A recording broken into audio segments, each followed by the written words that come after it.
एक गांव में दो मित्र राम और श्याम रहते थे।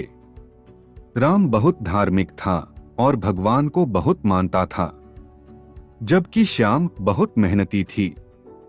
एक बार दोनों ने मिलकर कुछ जमीन खरीदी, जिससे वह बहुत फसल उगाकर अपना घर बनाना चाहते थे।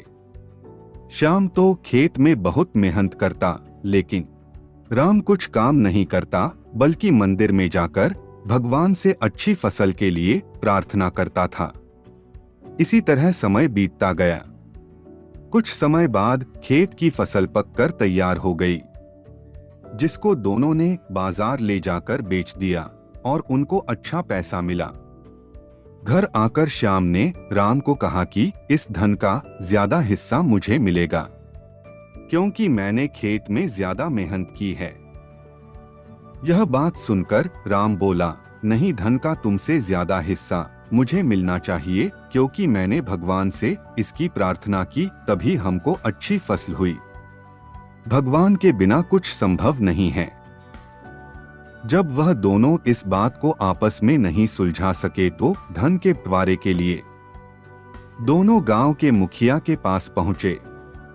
मुखिया ने दोनों की सारी बात सुनकर उन दोनों को एक एक बोरा चावल का दिया, जिसमें कंकड़ मिले हुए थे। मुखिया ने कहा कि कल सुबह तक तुम दोनों को इसमें से चावल और कंकड़ अलग करके लाने हैं, तब मैं निर्णय करूंगा कि इस धन का ज्यादा हिस्सा किसको मिलना चाहिए। दोनों चावल की बोरी लेकर अपने घर चले गए। श्याम ने रात भर जागकर चावल और कंकड़ को अलग किया, लेकिन राम चावल की बोरी को लेकर मंदिर में गया और भगवान से चावल में से कंकड़ अलग करने की प्रार्थना की।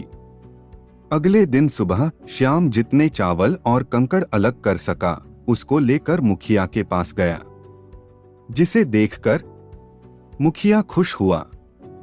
राम वैसी की वैसी बोरी को लेकर मुखिया के पास गया।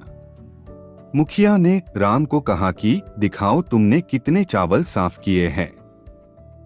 राम ने कहा कि मुझे भगवान पर पूरा भरोसा है कि सारे चावल साफ हो गए होंगे। जब बोरी को खोला गया तो चावल और कंकड़ वैसे के वैसे ही थे। जमींदार ने राम को कहा कि भगवान भी तभी सहायता करते हैं जब तुम मेहनत करते हो। जमींदार ने धन का ज्यादा हिस्सा श्याम को दिया। इसके बाद राम भी श्याम की तरह खेत में मेहनत करने लगा और अब की बार उनकी फसल पहले से भी अच्छी हुई। इस कहानी से हमें यह सीख मिलती है कि हमें कभी भी भगवान के भरोसे नहीं बैठना चाहिए। हमें सफलता प्राप्त करने के लिए मेहनत करनी चाहिए।